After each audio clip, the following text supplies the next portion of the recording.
Hi theory students. Today we're going to cover the last part of chapter 20 on secondary dominants and leading tone chords to 5. In this videocast, we'll look at secondary leading tone chords, that is to say, a 7/7 of 5 instead of a 5 of 5. And we'll also look at how to use these secondary chords to the dominant when we have a dominant expansion. First, the secondary leading tone chords. Just as a 7/7 can substitute for a 5 or a 5/7 in a regular progression, so too, in these secondary roles, the 7/7 of 5 can substitute for the 5 of 5.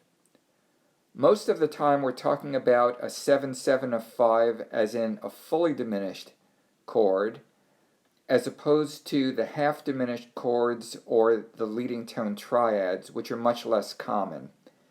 So that means when we have a 7/7 of 5, everything is going to be in minor thirds. It will be a fully diminished seventh, and we'll have to do all the alterations to make it that way. As with the 5 of 5, we want to resolve the 7/7 of 5 as if you were resolving 7/7 in the key of the dominant. We still have all the same tendency tones. And as before, sharp 4 goes up to 5. Think of that as our portable or personal leading tone to the dominant, except when we go to a 5/7. I'll have to show you some examples so you'll see what I mean. Here in the key of F, a 5 is a C major chord. So now if we're going to have a 7/7 of 5, we want to write this as though we were writing a 7 fully diminished seventh in the key of C. So that means we need a B natural, we need a D, we need an F, that's our diminished triad, but we also need a diminished seventh above the root, so that makes A flat. Think of that as a minor third above the fifth, F. So what I did was I wrote all of these out here, B, D, F, and A flat. Notice that in this key, this means that both the B natural and the A flat need alterations. That's why I wrote things the way I did here. If we're resolving this, remember the tendency tones. So think in terms of C major now. Our temporary leading tone, B natural, goes to C. The seventh of the chord, A flat, will go to G. With the tritone B natural and F, I'm going to take the F down so that I don't have diminished fifth to perfect fifth in these outer voices. And I can choose which way to go with the other voice, and here I can go and double that part of the 5 chord. So that's how that works. If I'm thinking about how to approach this, imagine what this would be like if I were coming from a 4 chord.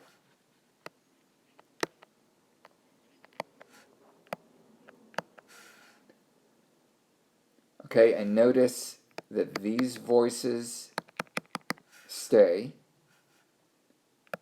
I step down into the seventh of the 7/7 of 5, and I move up chromatically from the regular 4 to the raised 4 on the way up to scale degree 5. If I use inversions of the 7/7 of 5, then the same tendency tones apply the same way that it would when we did things before. The only thing you have to be very, very careful about is that we don't double the leading tone on the 5 chord. So in situations where we would normally resolve to a doubled third on the arrival chord, now we can't double the third. Okay, let me show you another situation here. Let's erase these.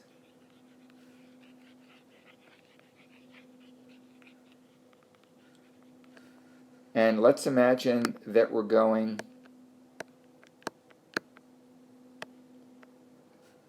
from a 4/6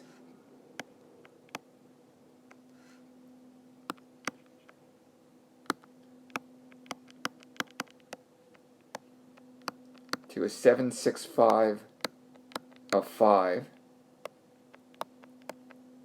and now we're going to go to a 5/7. So a 4/6 B flat D F is a 4 chord. So I'm going to put the D over there, and depending on where I'd like to put my other notes,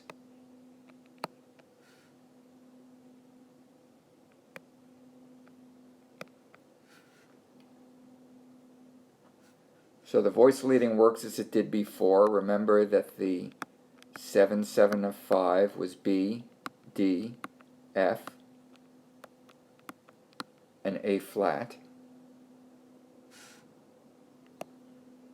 I can keep the D there.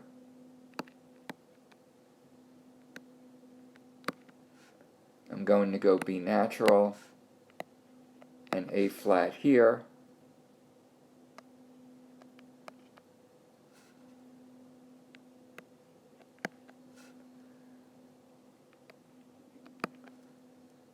And the difference is, instead of resolving our temporary leading tone up, we would like to go to a 5/7. So I could actually take this down instead, back to a B flat. So it sounds like this. Here we are in the key of F.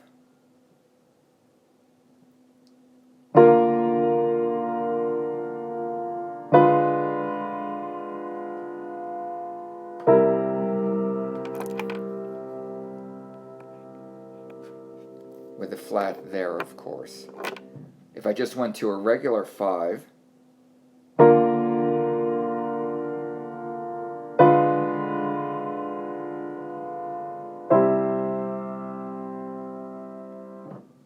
then it goes like that. Okay, now let's imagine that we've already arrived on 5, and we can use these secondary chords as ways to expand the dominant area. So we can use a 5 of 5 or a 7/7 of 5 or even a 7/6 of 5 to expand the dominant.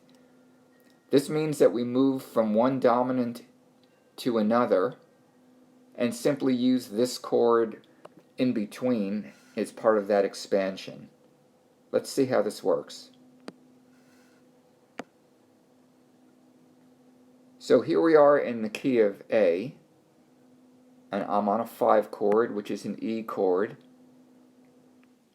I can move through a 5/6/4 of 5. That chord would be, imagine that we have a 5 of E. That would be B, D sharp, and F sharp. And the D sharp is a note that has to be altered.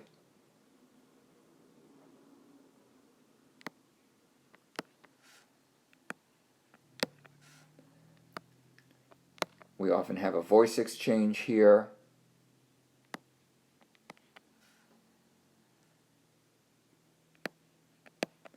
And now I am making this sharp.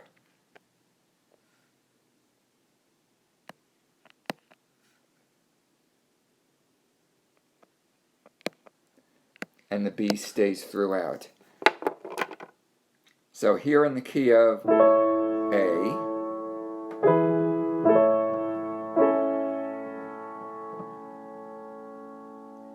here's 5,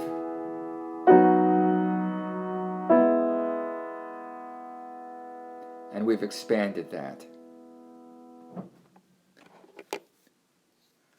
We could also use just the root position 5.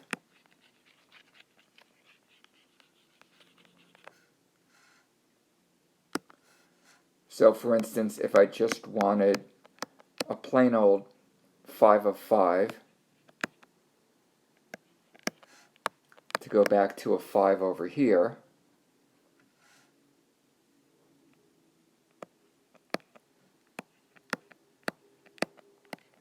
Remember, we use D sharp, that's our temporary leading tone to the dominant, and just go back. So imagine that we had a progression in A.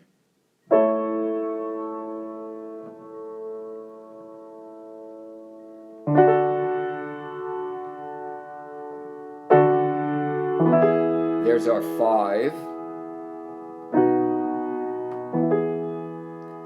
And we can make a half cadence like that. One more trick that I'll show you. Imagine if we had something like this. So let's erase all of this. And we know that cadential 6/4s expand the dominant area.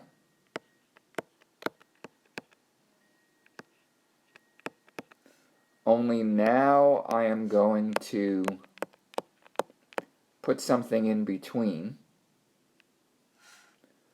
So instead of going directly there, I'm going to use a 7/7 of 5, which means that we arrive over here. So our cadential 6/4 might go something like this.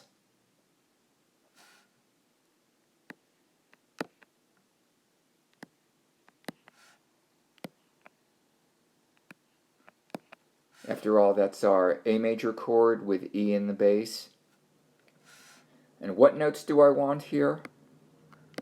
7/7 of E, D sharp, F sharp, A, and C natural. That and that will be the altered tones. I already have a D sharp there.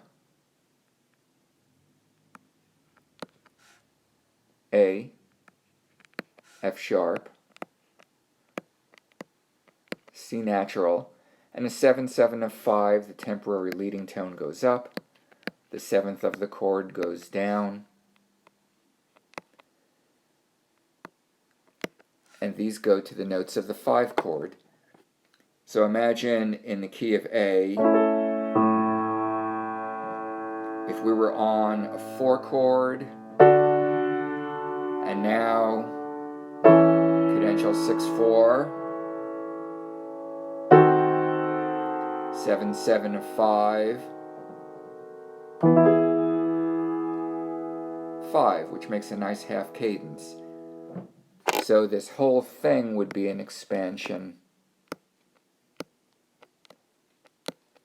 of the dominant. We'll see a lot of other examples like this, but you get the idea. That's all for today.